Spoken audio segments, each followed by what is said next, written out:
Good morning. आजच्या ह्या online तासिकेमध्ये सर्वप्रथम सर्व विद्यार्थ्यांचे मी मनापासून स्वागत करते. आजची आपली ऑनलाईन तासिका या तासिकेमध्ये आपण जो विषय घटक अभ्यासणार आहोत त्या आजचा घटक आहे दिनदर्शिका आणि कागदमापन.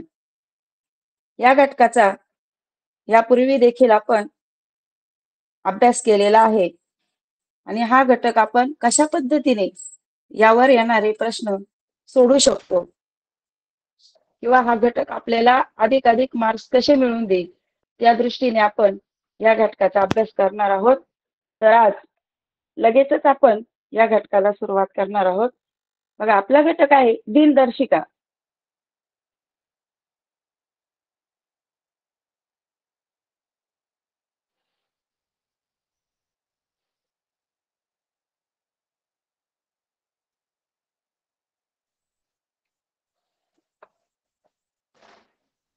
बघा, दिनदर्शिका हा घटक अभ्यासताना आपण थोडीशी त्याची प्राथमिक माहिती बघणार आहोत अगदी 5 मिनिटांमध्ये, आणि नंतर त्यावर येणारे प्रश्न, या प्रश्नांचा सखोल अभ्यास कसा करायचा किंवा हे प्रश्न आपण कोणत्या पद्धतीने सोडू शकतो.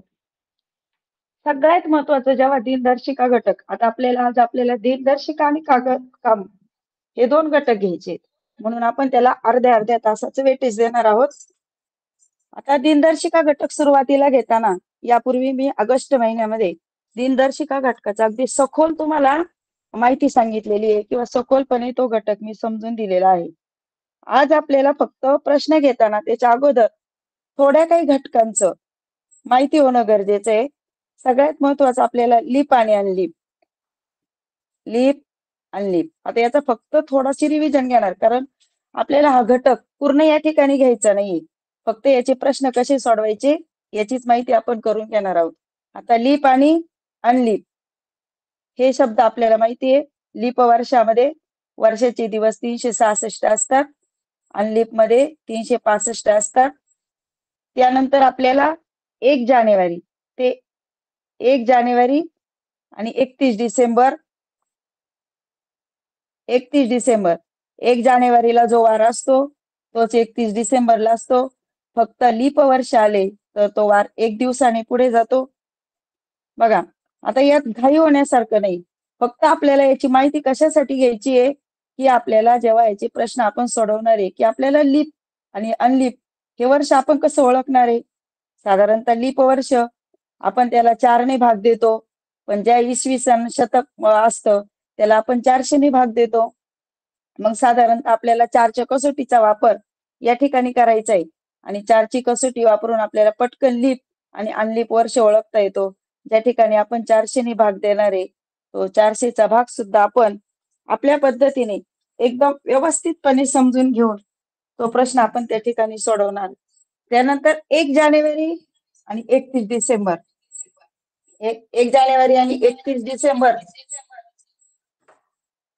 याचा जर आपण विचार केला तर 1 जानेवारीला जो वार असतो तोच 31 डिसेंबरला असतो. लीप वर्ष असेल तर तो 1 दिवसाने पुढे जातो. या वर्षीचा वार पुढील वर्षी साधारणपणे 1 दिवसाने पुढे जातो, आणि जर लीप वर्ष असेल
हॅलो सर, आवाज येतोय?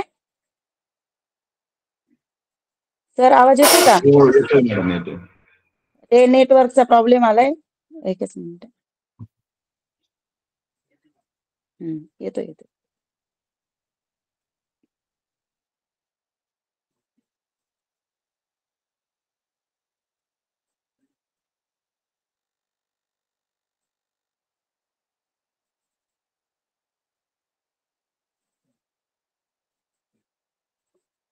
चला बघा, सुरुवात करूया आपण.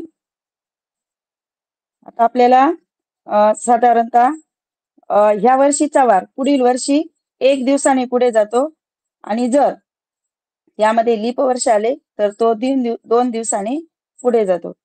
तर आपला विषय आपल्याला पाहायचा आहे बघा, साधारणतः एकाच वाराला येणाऱ्या तारखा. मी तुम्हाला मागच्या वेळेस पण सांगितलेले एकाच वाराला येणाऱ्या तारखा.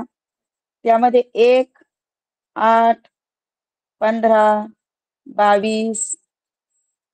पुढच्या आपल्याला तारखा लक्षात आला पाहिजे. 1, 8, 15, 22.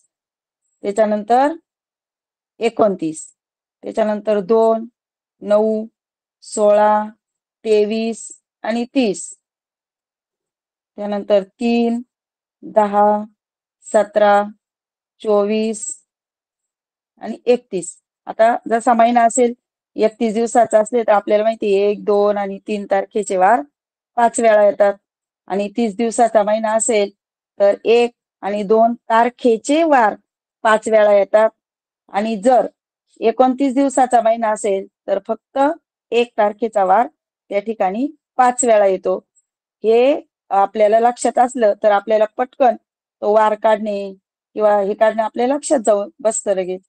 आता आपण जेव्हा प्रश्न घेणार आहे त्या प्रश्नांद्वारे आपण कोणतं सूत्र त्या ठिकाणी किंवा आपण कोणता विचार केला पाहिजे याचा आपण हे करू. बघा, आपला पहिला प्रश्न आहे. आता प्रश्न थ्रू प्रत्येक प्रश्नामध्ये येणाऱ्या अडचणी आपण त्या ठिकाणी समजून घेणार आहोत. बघा, पहिला प्रश्न आहे, सोनलचा 3रा वाढदिवस 19 सप्टेंबर 2004 रोजी गुरुवारी होता. मी काल सांगितल्याप्रमाणे आपण वाचतानाच जो महत्वाचा भाग आहे त्याला खुणा करून घ्यायचे. 3रा वाढदिवस आहे, 19 सप्टेंबर 2004 रोजी गुरुवारी होता. तर तिच्या 12व्या वाढदिवशी कोणता वार असेल? बघा, वाढदिवस आहे, सोनालीचा वाढदिवस आहे.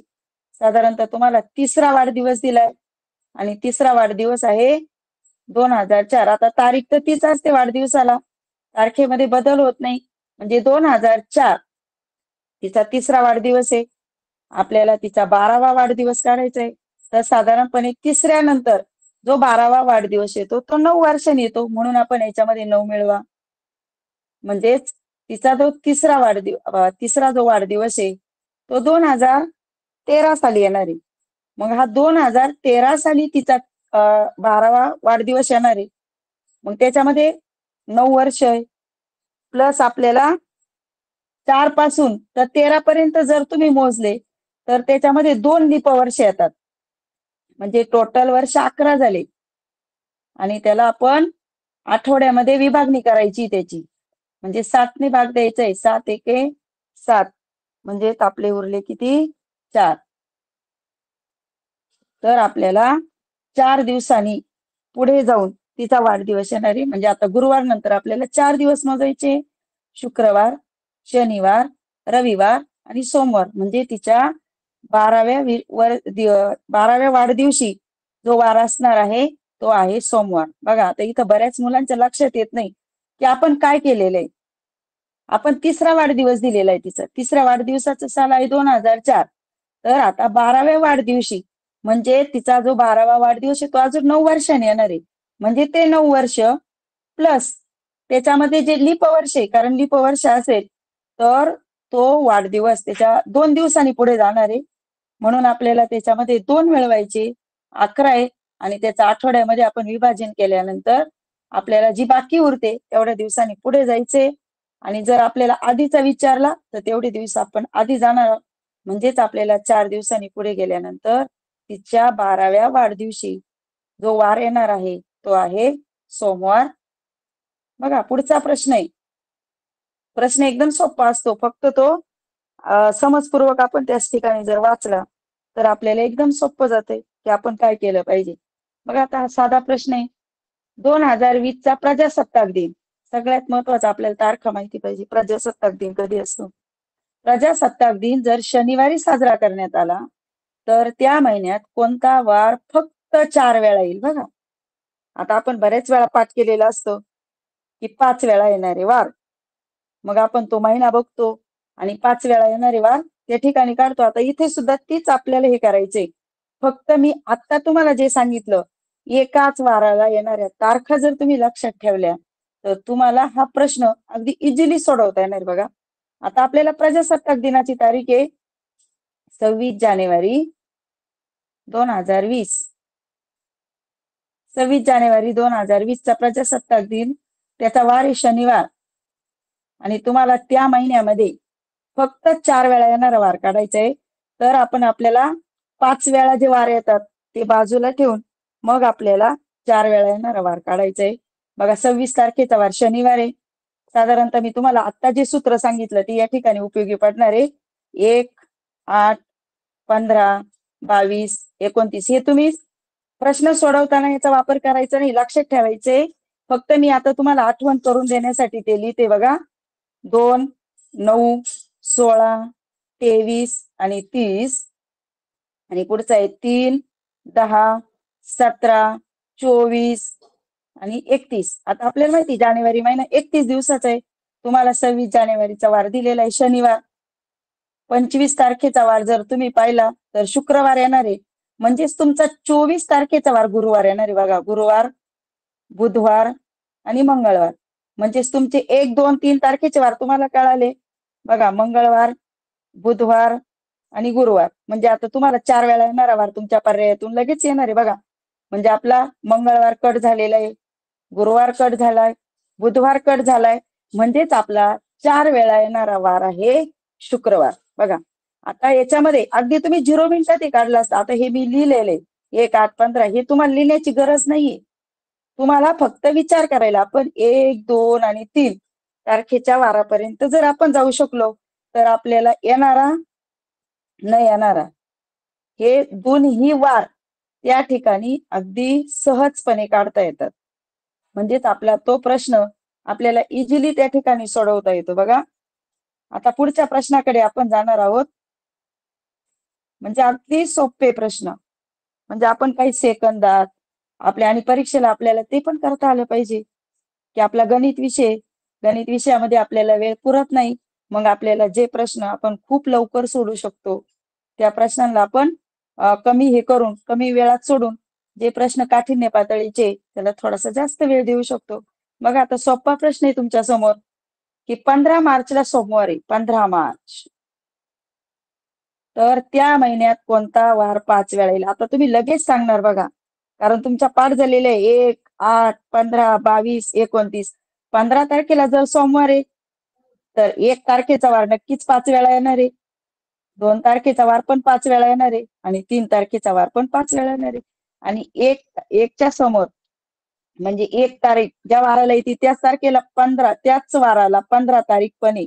1, 8, 15 म्हणजे 1 तारखेचा वार सोमवार आहे. म्हणजे सोमवार, मंगळवार आणि बुधवार. पहा हे 3 वार लगेच आले बघा. म्हणजे इथं सोमवार येणार आहे, मंगळवार आणि बुधवार. बघा पर्यायामध्ये तुमचं उत्तर लगेच तुम्हाला सापडणार आहे. म्हणजे ज्या महिन्यात 5 वेळा येणारे वार, म्हणजे आता आपल्याला सोमवार दिलेलाच आहे, मंगळवार आपल्या पर्यायामध्ये नाहीये, पण बुधवार आपल्या पर्यायात आहे. म्हणजेच आपला 5 वेळा येणारा जो वार आहे तो बुधवार आहे. बघा आपल्या जरा तुम्ही आठवलं, म्हणजे इथं फार आठवण्याची गरज नाही, फक्त तुम्हाला त्या तारखा, एकाच वाराला येणाऱ्या तारखा, या तारखा जर आपल्याला त्या ठिकाणी आठवल्या तर हा प्रश्न सोडवणे बघा अगदी तुम्ही काही अर्ध्या मिनिटामध्ये, काही सेकंदामध्ये सुद्धा तो प्रश्न तुम्ही सोडवू शकता. चला पुढील प्रश्नाकडे जाऊया. एकदम सोपा प्रश्न. आता तुम्हाला सांगितलेलं ज्या एकाच वाराला येणाऱ्या तारखा आणि त्याच्यावरच आलेला प्रश्न आहे बघा. खालीलपैकी कोणत्या तारखेस वेगळा वार आहे? आता ह्या तारखा 1 जानेवारी, 8 जानेवारी, 15 जानेवारी, 23 जानेवारी. आता हुशार मुलं विद्यार्थी ते लगेच विचार करणार 1, 8, 15, 22 म्हणजेच आपला वेगळा वार लगेच आला 23 जानेवारी.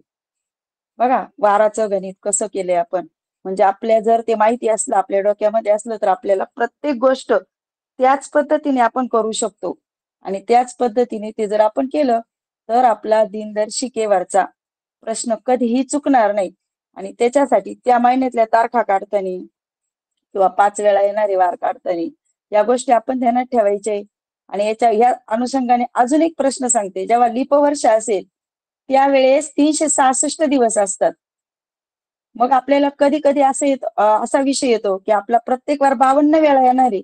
मग 53 वेळा येणारे वार कोणते? तर आपण याचं सूत्र आपल्या ध्यानात असलं पाहिजे. म्हणजे आपल्याला फार विचार करावा नाही. लीप आणि अनलीप.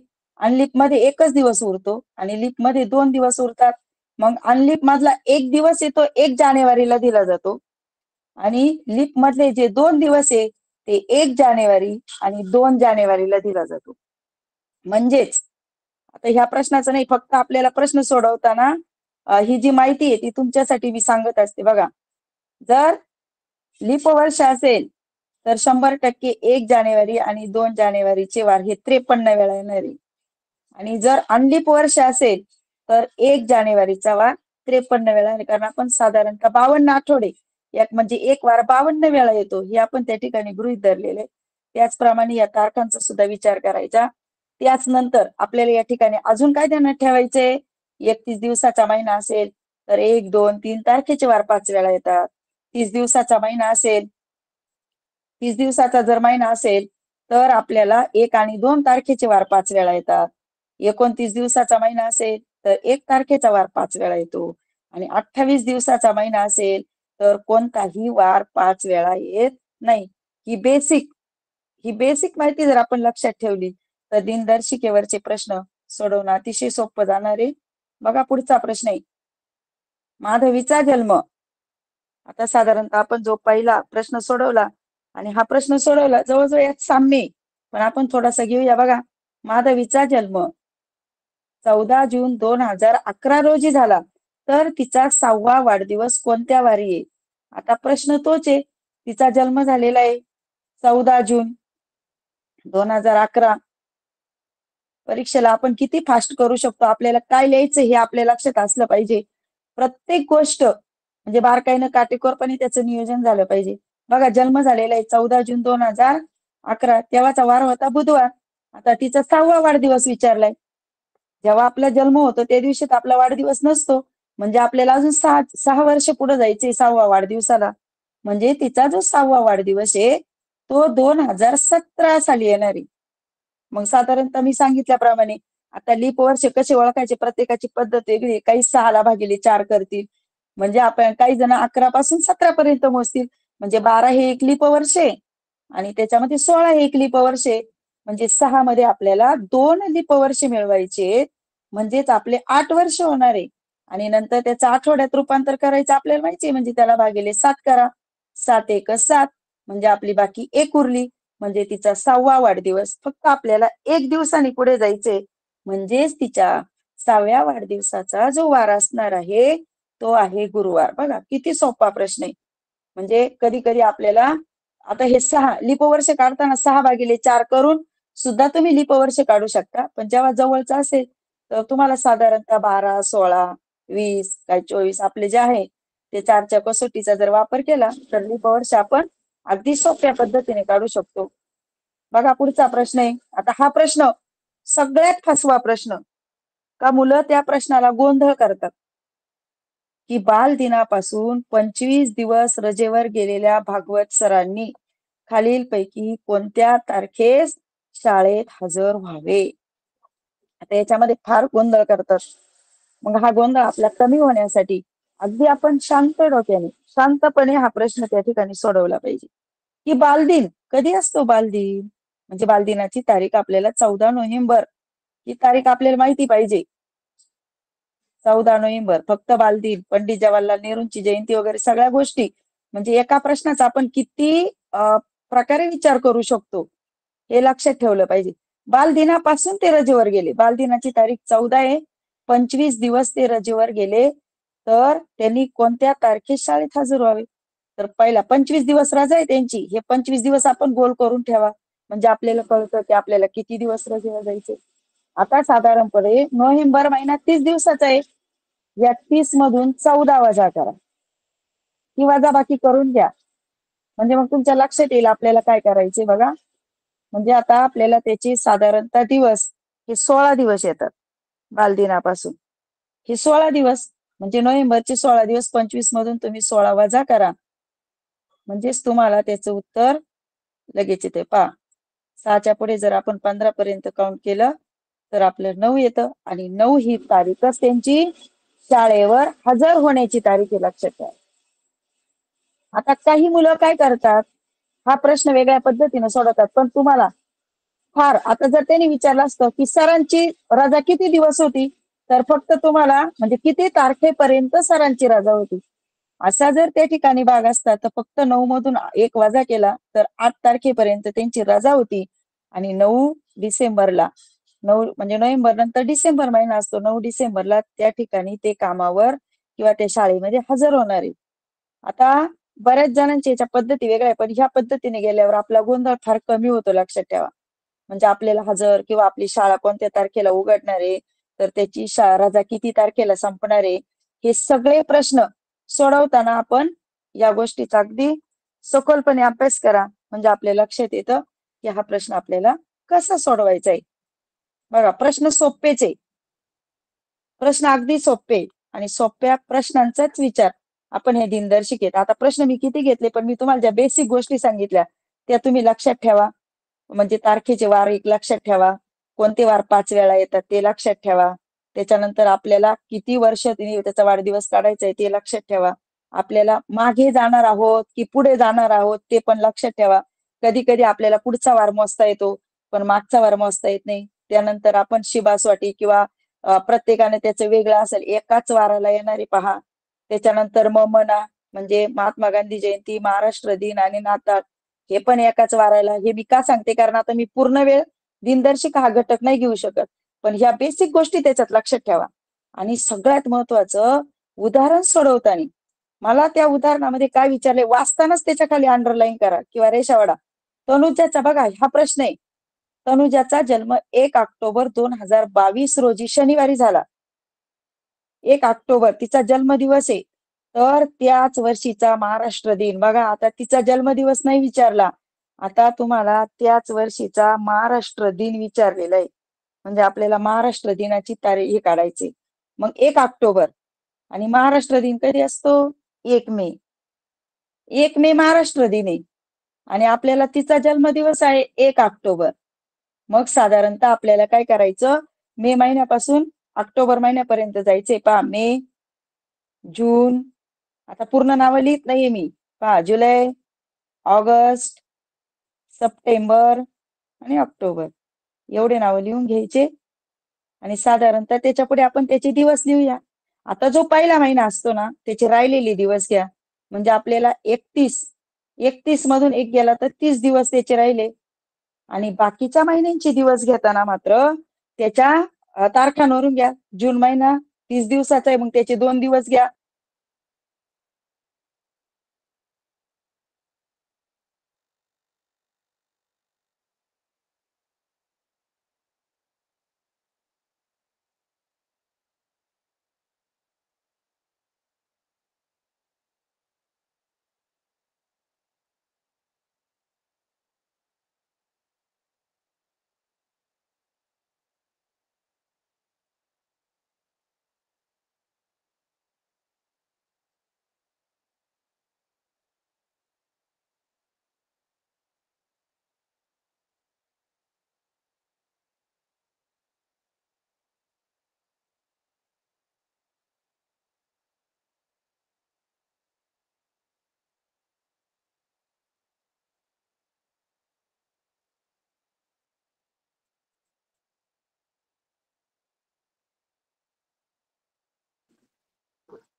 सर लेक्चर का आवाज येते? सर आवाज येतोय का माझा? हो, येतोय मॅडम, येतोय. हं. चला हा प्रश्न मी परत सांगते बघा. तनुजाचा जन्म 1 ऑक्टोबर 2022 रोजी शनिवारी झाला, तर त्याच वर्षीचा महाराष्ट्र दिन कोणत्या वारी असेल?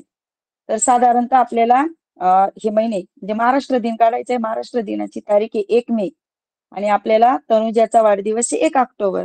मग ते आपल्याला क्रमाने ते महिने लिहून घ्यायचे आणि त्या पहिला जो महिना आहे मे, त्याचे राहिलेले दिवस घ्या 30.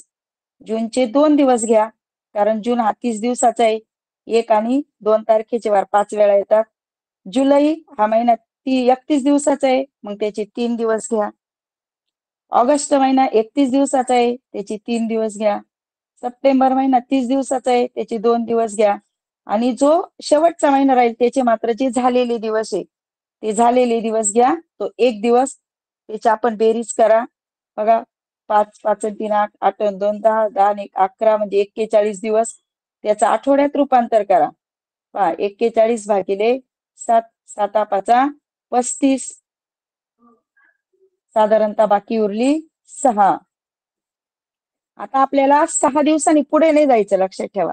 6 दिवसांनी मागे जा किंवा 1 दिवसांनी पुढे जा, कारण आता आपल्याला महाराष्ट्र दिन आधीच आहे, म्हणजे पाठीमागे जायचंय.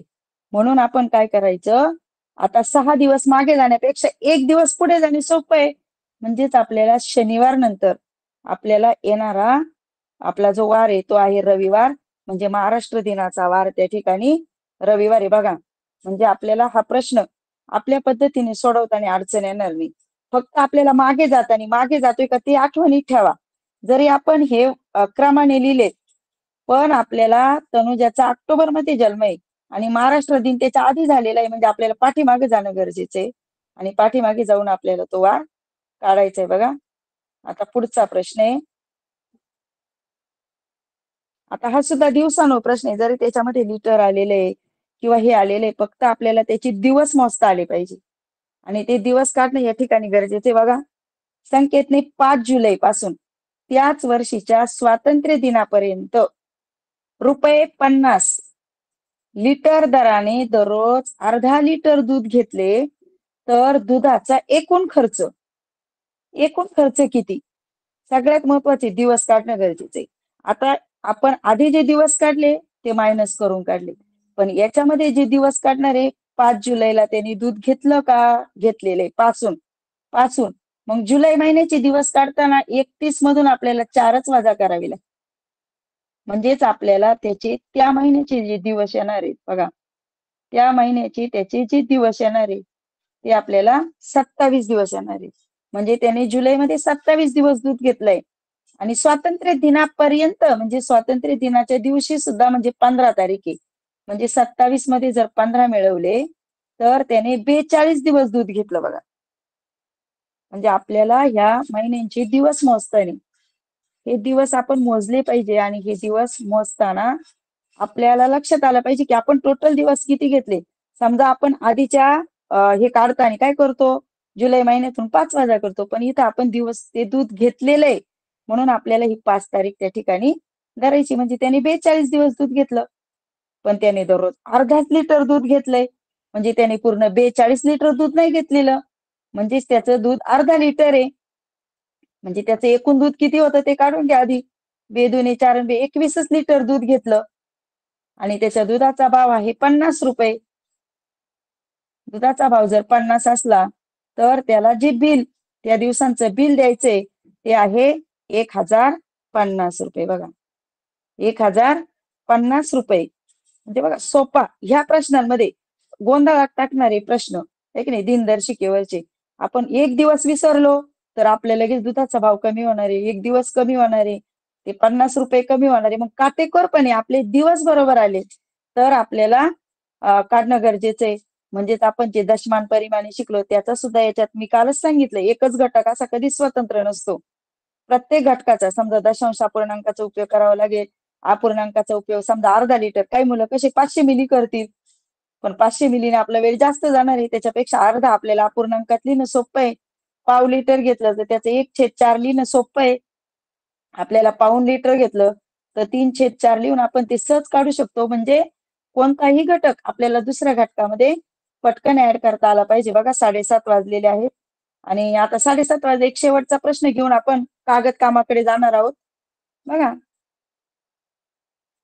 सन 2023चा स्वातंत्र्य दिन मंगळवारी, म्हणजे तुम्हाला जे सांगितलं मी शी बास वाटी, त्याच्यामध्ये बसताना हा प्रश्न आपल्याला पटकन सोडवता येईल. पहा, स्वातंत्र्य दिन जर मंगळवारी आला तर त्याच वर्षीचा कोणता दिन विशेष मंगळवारी असेल? काही मुलं एकदम 0 मिनिटात आहे की नाही सोडवणार, की आता मला माहिती आहे की मी हा कसं सोडवणार आहे. पण जर तुम्ही विचार करत बसले का हा प्रश्न आता मी कसा सोडवू, तर आपण पाठ केलेले शी बास वाटी किंवा तुम्ही वेगळी पद्धत वापरली असेल, म्हणजे बालदिन, शिक्षक दिन, स्वातंत्र्य दिन, टिळक पुण्यतिथी एकाच वाराला येतात.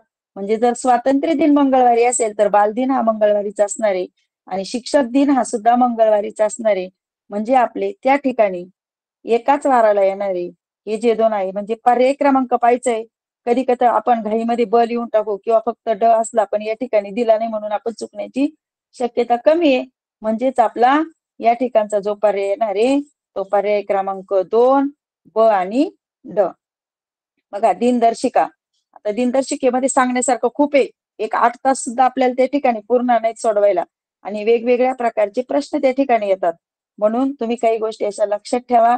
आणि दिनदर्शिका हा घटक अधिक चांगल्या पद्धतीने तुम्ही कसे सोडू शकता किंवा अजून काय करणार याचा विचार करा. अडचण आली तर आपल्या शिक्षकांना विचारा. भरपूर प्रमाणात माहिती त्या ठिकाणी आपल्याला उपलब्ध आहे. आणि आता आपण आपला दुसरा जो घटक आहे कागद मापन आहे की नाही, या घटकाकडे त्या ठिकाणी जाणार आहे. बघा, आता कागद मापनाचे थोड्या गोष्टी आधी सांगते आणि नंतर मग आपल्या प्रश्नाला सुरुवात करू आपण. आता याच्यामध्ये साधारणतः डझन आहे की नाही, 1 डझन थोडा बेसिक सांगते आणि नंतर प्रश्न घेते. बघा, 1 डझन म्हणजे आपल्याला किती वस्तू हे कळायला पाहिजे. 12 वस्तू आहे त्याच्यामध्ये 1 डझन मध्ये. या 12 वस्तू आता हे बऱ्याच जणांना माहिती असतं. त्याच्यानंतर एक दस्ता आहे. दस्ता, हा जो दस्ता आहे या दस्त्यामध्ये आपल्याला 24 वस्तू असतात आणि त्याचे डझन पण लक्षात ठेवा, कारण आपल्याला कधीतरी त्याचा डझनाचा पण उपयोग करावा लागतो. म्हणजे या 24 वस्तू असतात, एका डझन मध्ये 12 वस्तू असतात म्हणजे एकच डझन आहे. दस्ता 24चा असतो म्हणजे त्याच्यामध्ये 2 डझन असतात. त्याच्यानंतर ग्रोस असतो. बघा, आपल्याला त्याच्या चढत्या क्रमाने लक्षात ठेवा. हा ग्रोस, या ग्रोसमध्ये एका ग्रोसमध्ये 144 वस्तू आहे आपल्याला. म्हणजे आता इथं कागद आहे म्हणून कागद घेऊ आपण. 144 कागद आहे पण त्याच्यातले डझन साधारणतः त्याच्यामध्ये 12 डझन असतात. आणि एक रीम, बघा, एक रीम जर कागद घेतला आपण तर त्याच्यामध्ये 480 कागद असतात म्हणजे त्याचे डझन असतात 40. डझन आपण करू शकतो. आपल्याला माहिती या 4 बेसिक गोष्टी जर लक्षात ठेवल्या ना तर तुम्हाला ते कागद काम हा घटक अतिशय सोपा जातो. म्हणजे आपल्याला तो अगदी सोडवताना हा रीम आहे का दस्ता आहे का कागद आहे, फक्त आपल्या पटकन लक्षात आलं पाहिजे की इथं मी रीम करणार आहे का मी कागद करणार आहे. बघा, आता याच आधारे आपल्याला हा प्रश्न सोडवायचा आहे आणि हा प्रश्न आपण कसा सोडवला पाहिजे. आता काही मुलांनी सोडून ठेवला असं, काही मुलं खूप हुशार आहेत म्हणजे फास्ट पद्धतीने सोडवतात. फक्त काल सांगितलेलं लक्षात ठेवा, अति घाई करू नका आणि अति घाईमुळं आपले बरेच प्रश्न चुकू शकतात. आता बघा, एक रीम आत्ताच मी तुम्हाला सांगितलंय, एक रीम. आता तुम्हाला आधी प्रश्न काय विचारला ते पहा, अयोग्य जोडीचा पर्याय विचारला, अयोग्य जोडीचा. मग आता एक रीम म्हणजे त्याच्यामध्ये 480 कागद असतात. एका रीम मध्ये त्यांनी विचारलंय 120 डझन कागद. मुळातच एक रीम मध्ये 40 डझन असतात, लक्षात ठेवा. म्हणजेच आपला अयोग्य जोडीचा पर्याय आपल्याला इथंच चुकीचा सापडला लगेच. साधारणतः आपण दुसऱ्यांचा पण विचार करून पाहू. आता सोडवतोय एक ग्रोस मध्ये 144 आपण आत्ताच पाहिलं, बरोबर आहे. 5 दस्ते म्हणजे 120 आहेत का? एका दस्त्यामध्ये 24 आहे, त्याला गुणिले 5 करा. 5 चोक 20, 2 5 दुणे 10, 2 12. आता हा प्रश्न असा आहे, तुमचा सराव झालाय, तुम्हाला सगळे पर्याय पाहायची गरज नाही. तुम्हाला एक अयोग्य पर्याय या ठिकाणी सापडलेला आहे म्हणजे 120 हे सुद्धा बरोबर आहे. फक्त आपण दस्त्यातून कागदांकडे कसं जायचं, या दस्त्याचे कागद कसे करायचे ते तुम्हाला सांगते. आणि एक रीम म्हणजे 20 दस्ते. आता एक रीम मध्ये किती असतात? 480 कागद असतात आणि दस्ते विचारले तर त्याला डिवाइड बाय 24 म्हणजेच त्याला भागिले 24 करायचे आपल्याला, आहे की नाही. मग आपल्याला ते लक्षात आलं पाहिजे. एक रीम मध्ये किती दस्ते असू शकतात किंवा काही असू शकतं ते पण लक्षात ठेवायचे की दस्ते किती असतात. बघा आता इथं थोडंसं अयोग्य जोडीचा पर्याय आपल्याला, एक रिम मध्ये 20 दस्ते आहे का पाहून घ्या. म्हणजे एक रिम कागद आहे त्याच्यातले दस्ते करा. म्हणजे इथं हा सुद्धा पर्याय अयोग्य नाही. तर तुम्ही काय केलं असतं, आता खालची माझं लिहायचं राहिलेले आपल्याला, म्हणजे ते आपल्या लक्षात आलं पाहिजे की आपल्याला काय होतं कधी कधी आपण एकच पर्याय त्या ठिकाणी करतो आणि त्याच पर्यायातून त्या ठिकाणी म्हणजे हा बरोबर आहे 20 दस्त्याचा, म्हणजेच आपल्याला याच हे करायचंय पा एक रिमचा झालेला आहे त्या ठिकाणी. पहा आता डझन, आपल्या जे कागद कामामध्ये डझन आहे, फक्त आपल्याला इथं काय केलंय थोडंसं वेगळं उदाहरण दिलेलं आहे का डझन आपण कागद कामामध्ये अजून कशामध्ये डझन वापरू शकतो किंवा आपण डझनाचा अजून कशात उपयोग करू शकतो. त्याचं एक उदाहरण एका परीक्षेला आलेले, मी ते साल त्याचं लिहून ठेवलेलं नाही, पण एका परीक्षेमध्ये आलेला हा प्रश्न आहे बघा. 6 डझन पेरू 8 मुलांना सारखे वाटले, तर त्याच प्रमाणात 15 डझन पेरू किती मुलांना वाटले जातील. आता 8 मुलांना सारखे वाटले, किती मुलांना वाटायचे, याच्यामध्ये किती पेरू येतील असं विचारलं नाही, किती मुलांना वाटायचे तेवढंच आहे. याचं आपण तिरकस पद्धतीने जर हे केलं तर 6 डझन पेरू समजा 8 मुलांना वाटले, तर 15 डझन पेरू आपण किती मुलांना वाटणार आहे. आपण या पद्धतीने सुद्धा याचं उत्तर त्या ठिकाणी काढू शकतो आणि हा प्रश्न आपण त्या ठिकाणी सोडवणार आहे. बघा समानतेचा नियम आपण या ठिकाणी जो वापरलेला आहे त्याच्यानुसार हा हे करतोय. पहा भाग देताना तुमची पद्धत आहे. पहा काही जण बेत्रिक 6, बेचोक 8, 3 एक 3, 3 पाचे 15, 5 चोक 20, म्हणजे आपण साधारणतः काय करू शकतो ते 20 मुलांना त्या ठिकाणी वाटू शकतो. आता जर असं त्यांनी विचारलं असतं का प्रत्येक मुलाच्या वाट्याला किती येतील, त्यावेळेस तुम्हाला तुमची पद्धत बदलावी लागेल आणि ती पद्धत बदलून आपण मग त्यावेळेस तुम्हाला डझनाच्या वस्तू काढाव्या लागतील. डझनाच्या वस्तू काढून आणि नंतर प्रत्येक मुलाच्या वाट्याला किती येतील याचा विचार त्या ठिकाणी केला गेला पाहिजे. पुढचा प्रश्न, आणि शक्यतो हे कागद काम ज्याच्यावरचे जे प्रश्न आहे ना ते चुकत नाही, लक्षात ठेवा. कारण ते प्रश्न जो आपल्या याच्यानुसार आपण ते करतो आणि आपल्याला ते सोडवता येतात. आपल्याला डझन माहिती असतो, आपल्याला ग्रोस म्हणजे किती माहिती, पण ते आपल्याला माहितीच पाहिजे, लक्षात ठेवा. जर आपल्याला ते माहिती नसेल तो प्रश्न सोडवताना आपल्याला असंख्य अडचणी येतात. आता या ठिकाणी आपला 190 डझन आहेत आणि 190 डझन कागदापैकी आपण 144 कागद प्रश्नपत्रिका छपाईसाठी वापरले, तर किती कागद शिल्लक राहिले.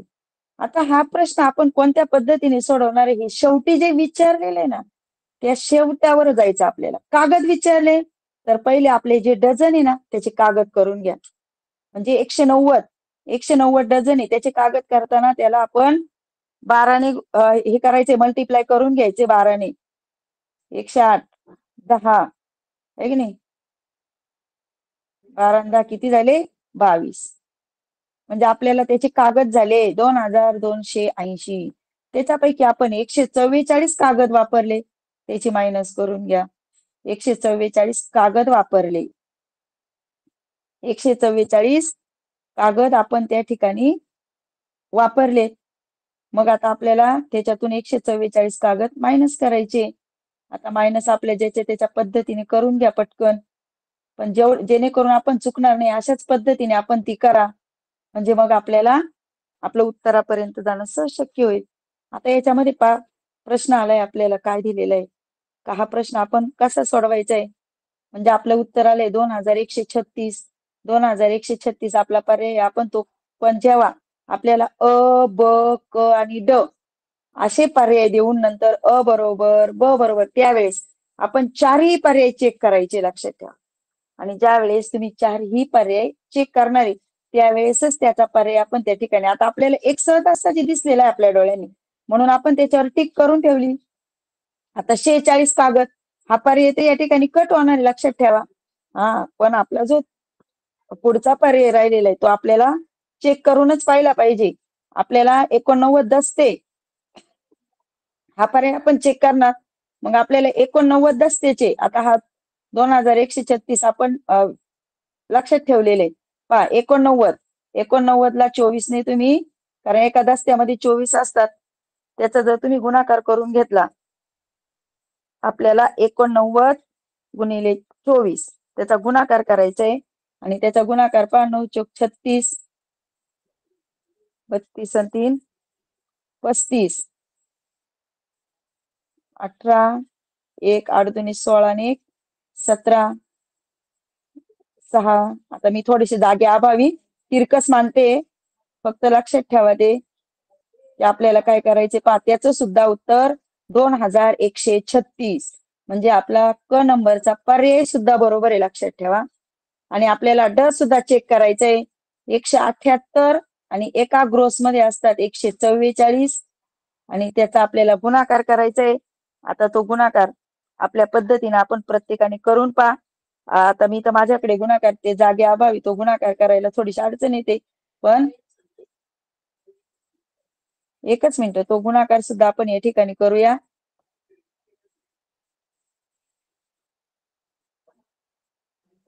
पहा 178 आणि आपल्याला 144 चा गुणाकार करायचा आहे, कारण एका किंवा काय करा ते ग्रोस 144 म्हणजे तुम्हाला डझन जे सोपं वाटेल त्या पद्धतीने करा. 8 चोक 32, 3 28 आणि 3 किती झाले 31, 3 4 7 बघा 8 चोक 32. आता त्याचा तोच गुणाकार पुढे येणार लक्षात ठेवा.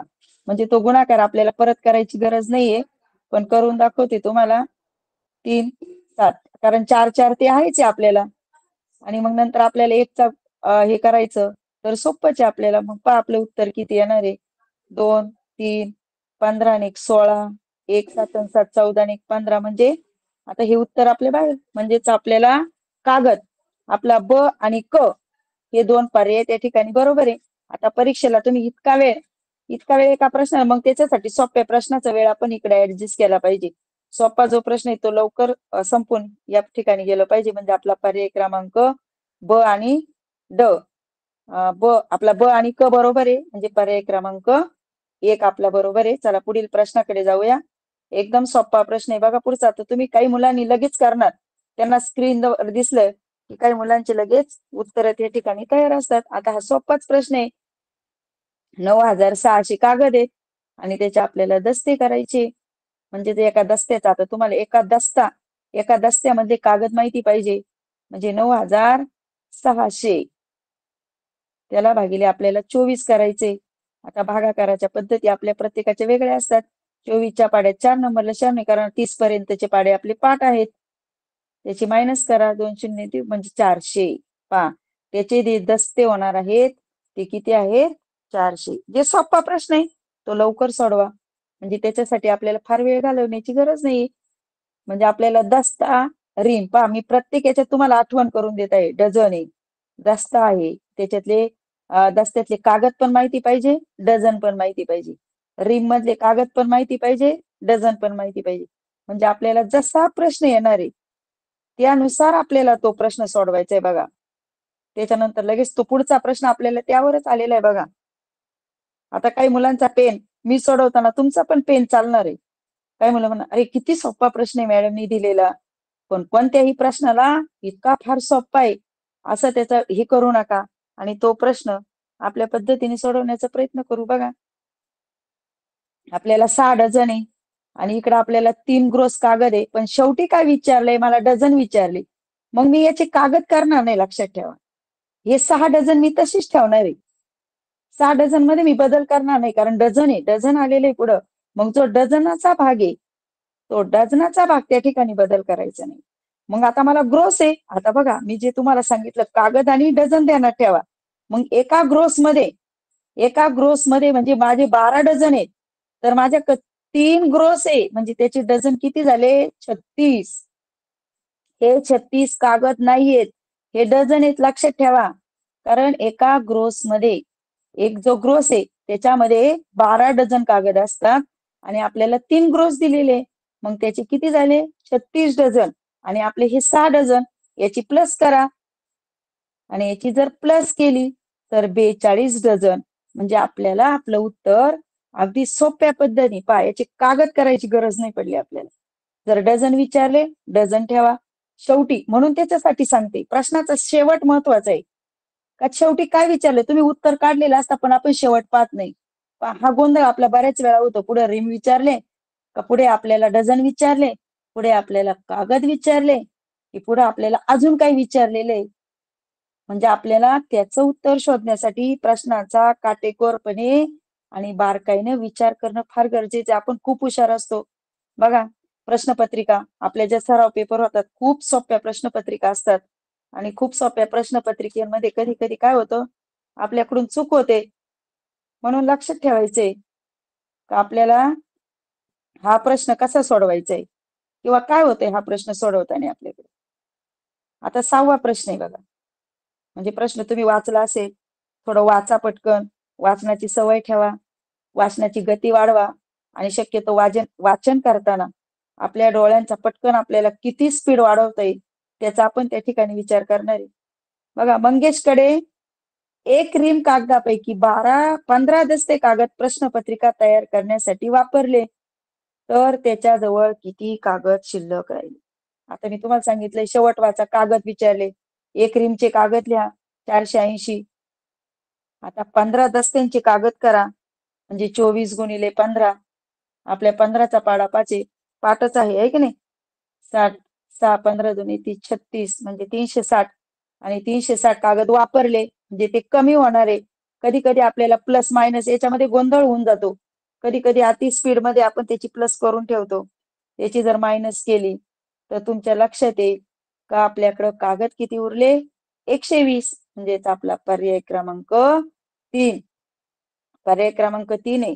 त्या पर्याय क्रमांक 3चं उत्तर त्या ठिकाणी आलेलं आहे. पुढील प्रश्नाकडे जाऊया. जेवढे जास्तीत जास्त प्रश्न मला घेता येईल त्याचा प्रयत्न मी त्या ठिकाणी करते, कारण वेळेचं आपल्याला बंधन आहे आणि त्या वेळेचं बंधन आपल्याला पाळावं लागणार आहे. बघा, 2 ग्रोस कागदापैकी 5 दस्ते कागद छपाईसाठी वापरले, तर किती कागद शिल्लक राहिले. आता पण कागदच विचारले, पण माझ्याकडे 2 ग्रोस कागद आहे. मग एका ग्रोस मधले कागद मला पहिल्यांदा लिहिले पाहिजे. त्याला मल्टिप्लाय 2 केलं तर माझ्याकडे 2 ग्रोसचे कागद निघणार आहे. बघा, 288 कागद झाले माझ्याकडं. त्याच्यापैकी 5 दस्ते कागद वापरले. 5 दस्ते, एका दस्त्यामध्ये जर 24 कागद आहे, तर असे मी 5 दस्ते कागद वापरले बघा, म्हणजे 120 कागद वापरले. तर माझ्याकडे किती कागद शिल्लक राहिले याची मी मायनस त्याच ठिकाणी, जेवढं मला डबल डबल संख्या लिहिण्याचा प्रयत्न करायचा नाही, जिथे ऍडजस्ट होईल त्या ठिकाणी त्याची मायनस करून घ्या. कारण आपल्याला स्पर्धा परीक्षेला अक्षरापेक्षा आपण उत्तर कसं काढतो हेच महत्वाचं असतं. म्हणून आपण त्या ठिकाणी बघा, आपलं 168 उत्तर आहे आणि आपला पर्याय क्रमांक 3, त्या ठिकाणी आपल्याला ते उत्तर म्हणजे इझिली आपण ते सोडू शकतो किंवा आपल्याला येणार आहे.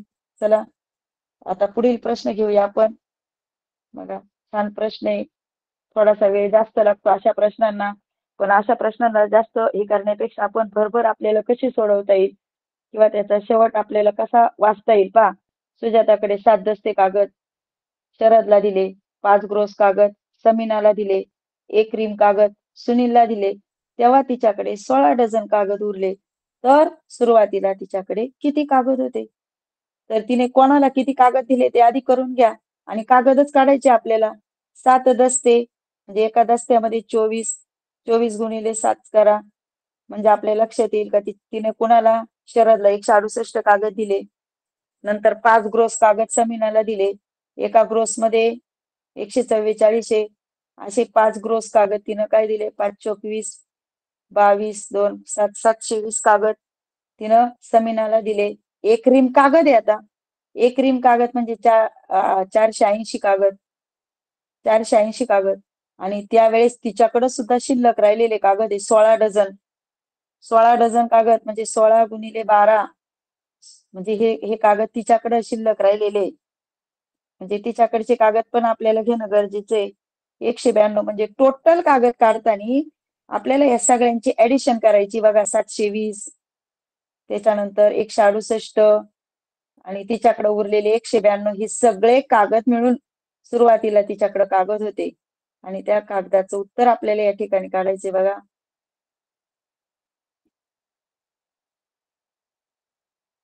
ऍडिशन करते, 12 आणि 13 आणि 14, म्हणजे आपलं उत्तर किती आलं, 1460 किंवा 1460, म्हणजेच आपला पर्याय क्रमांक 2. बघा, प्रश्न थोडा मोठा होता, पण जर तुम्ही त्याच्यावर थोड्याशा पेन चालवा, प्रश्नपत्रिका आपलीच असते, आपल्या प्रश्नपत्रिकेवर आपला जितका पेन चालेल तितकं आपल्याला उत्तराच्या जवळ जाता येतं बघा. आणि सगळ्यात महत्वाचं, शेवटपर्यंत आपला पेन थांबणार नाही याची काळजी घेतली पाहिजे. जर आपला पेन पेन त्या ठिकाणी चालत राहिला किंवा आपण करत करत राहिलो तर तर आपल्या लक्षात येतं. हा, एकच मिनिट बरं का. हा, इकडे 2 आपल्याला हे झाले नाही का, लिहिताना माझ्याकडं थोडासा ऍडिशन करताना हे झालेलं बघा. इथं 15 होते नाही का, 1507.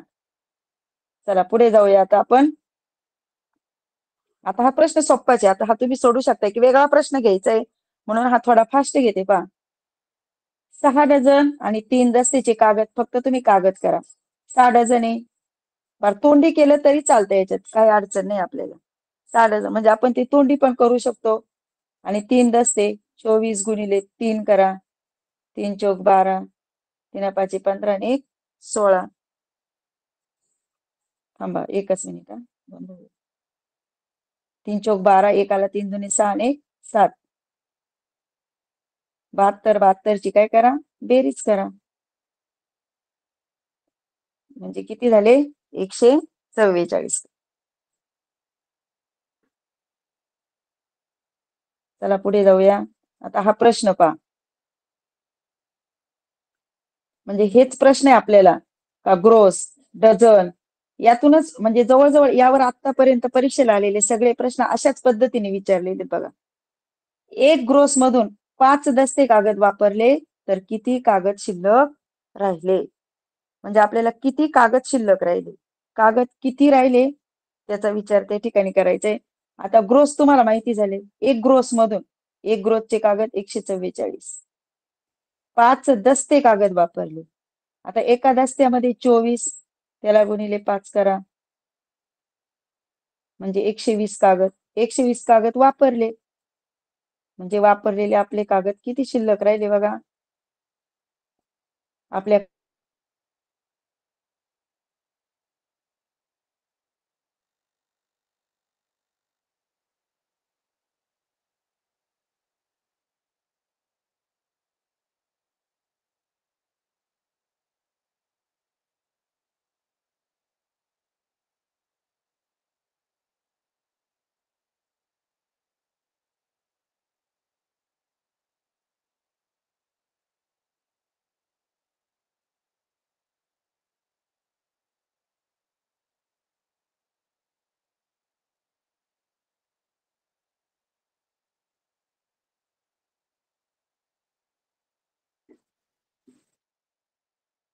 आले आले.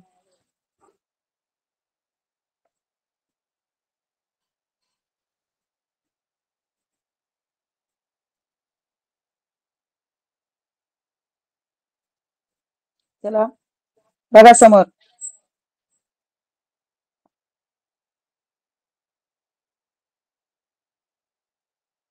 आपल्याला पुढील प्रश्न घ्यायचा आहे, थोडासा वेगळा प्रश्न आहे बघा. म्हणजे आपल्या लक्षात येतं की आपल्याला काय करायचं किंवा काय केलं पाहिजे, या गोष्टी आपल्या थोडासा वेगळा प्रश्न आहे. आपल्याला 8.712 दस्ते म्हणजे किती कागद, तर आपल्याला याचे कागद करायचे. तर आता सुरुवातीला आपण काय करणार आहे, आपल्याला ह्या पूर्णांक युक्ताचं अंश आणि छेदामध्ये रूपांतर करा. आता काही जण वेगळ्या पद्धतीने काढतील, परत त्याचा भाग त्याच्यापेक्षाही करा. 96 आणि 7 किती झाले, 103. आणि दस्त्यामध्ये किती असतात, 24. मग 12 एक 12, 12 दुने 24 आणि याचा गुणाकार करा. आता गुणाकार आपल्या आपल्या पद्धतीने करा बघा. म्हणजे आपले 206 कागद आणि 206 कागद म्हणजे पर्याय क्रमांक 1. म्हणजे सोपा प्रश्न आहे.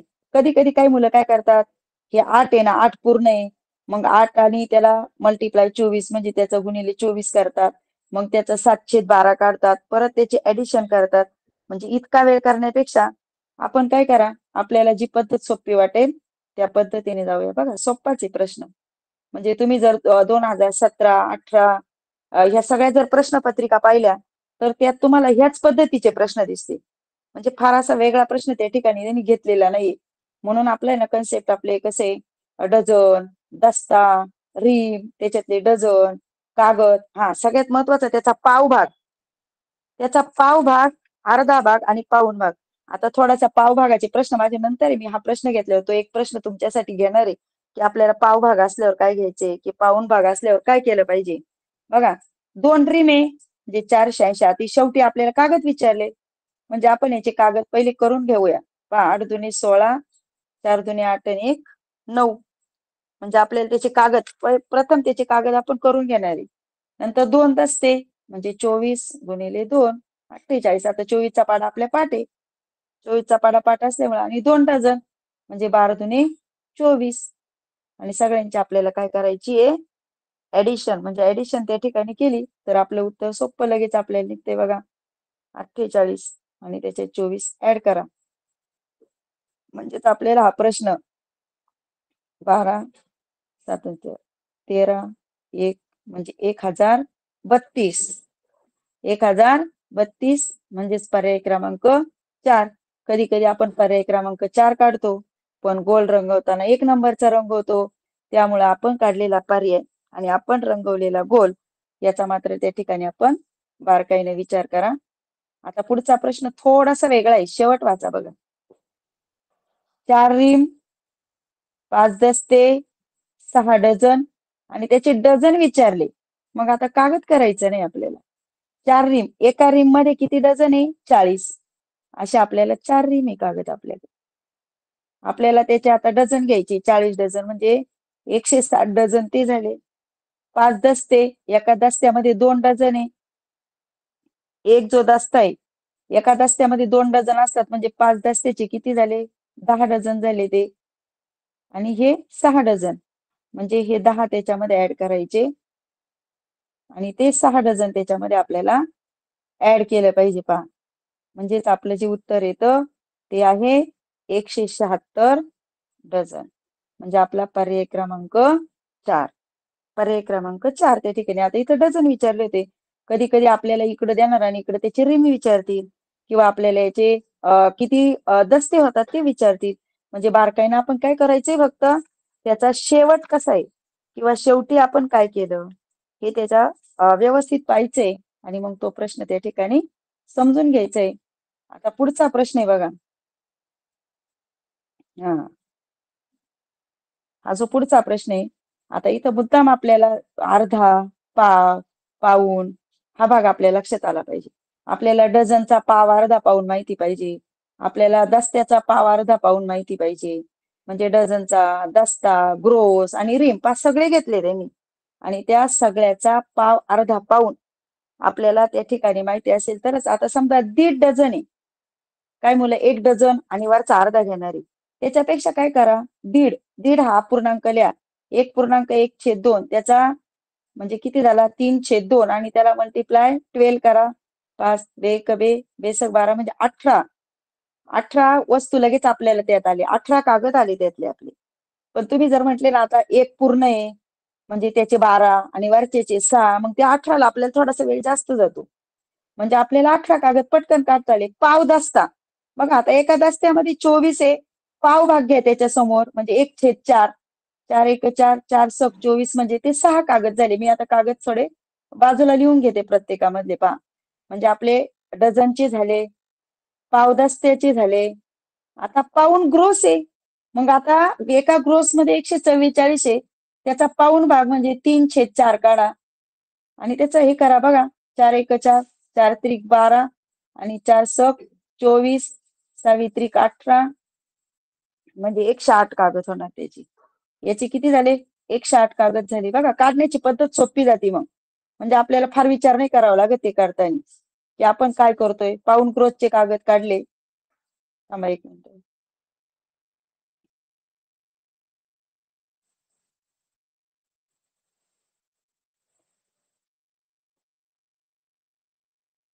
एकशे 44चा एका ग्रोस मध्ये 144चा पाऊण भाग, 4 1 4, 4 त्रिक 12 आणि 4 7 24, 6 त्रिक 18, 3 त्रिक 9 1 10 म्हणजे 108 आणि अर्धा रीम आहे.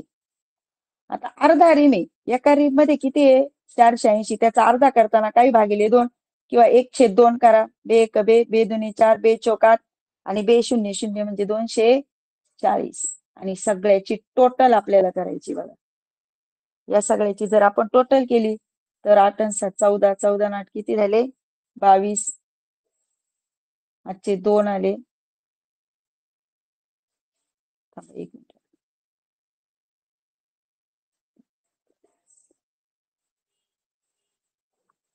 2, 7 आणि 3. पहा उत्तर आलं आपलं. एकदा ऍडिशन चेक करून घ्या. कधी कधी माझ्याकडून पण काही होऊ शकते. 22, 2, 4, 7 म्हणजे आपला पर्याय क्रमांक 2 आला. आता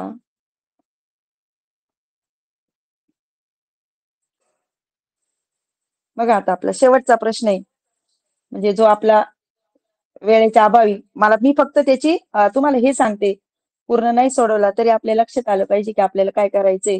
पानिकेताजवळ एक ग्रोस कागद आहे.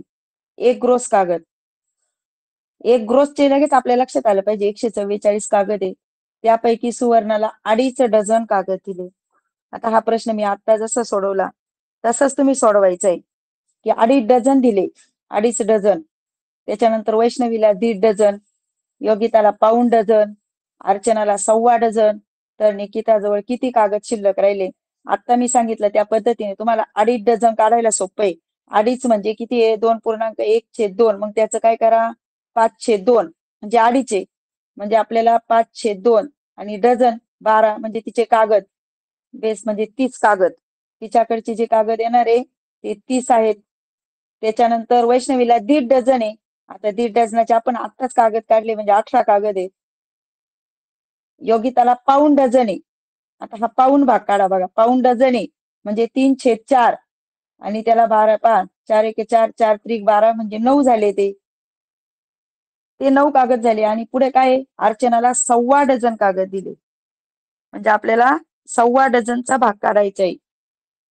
या अर्चनाला 1/4 डझन म्हणजे किती कागद दिले किंवा काय केलं त्याचा तो एक भाग आहे. त्याचा तो 1/4 डझनचा भाग आपल्याला त्या ठिकाणी 1/4 डझन कागद काढून घ्यायचे. आता याच्या जसं आपण 1/4 म्हणजे पाव भाग घ्या.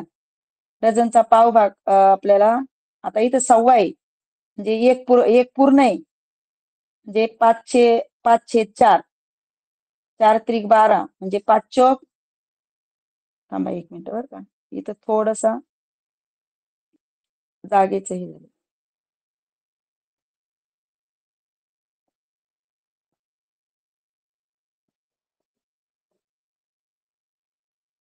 बघा आपलं पहिले प्रश्न, सुवर्णाला 2.5 डझनचे 30 कागद झालेत. वैष्णवीला 1.5 डझनचे 18 कागद झाले. ते योगिताला 1/4 डझन म्हणजे 9 कागद झालेले. आणि अर्चनाला आपल्याला 1/4 डझन द्यायचे. आधी 1/4 म्हणजे किती? या 1/4 मध्ये फार गोंधळ असतो आपला. हा 1/4 म्हणजे एक पूर्ण असतो आणि वरचा पाव भाग असतो. 4 1 म्हणजे 5/4 आणि त्याला मल्टिप्लाय आपल्याला डझन आहे म्हणून 12 करायची. 4 त्रिक 12 3 5 15 कागद झाले तिचे. आणि मग आता आपल्याला याची काय करायची आहे? बेरीज करायची. आणि याची तुम्ही बेरीज केली 17 22 72 आली पहा 72. आणि तुम्हाला याचे काय विचारले शेवटी? दस्ते. दस्ते म्हणजे त्याला भागिले फक्त आपल्याला 24 करायची. आणि त्याला तुम्ही भाग दिला तर 24 त्रिक 72 बघा. म्हणजे याची आपल्याला दस्ते काढायचे. म्हणजे आपलं उत्तर किती आलं? 3 आलं.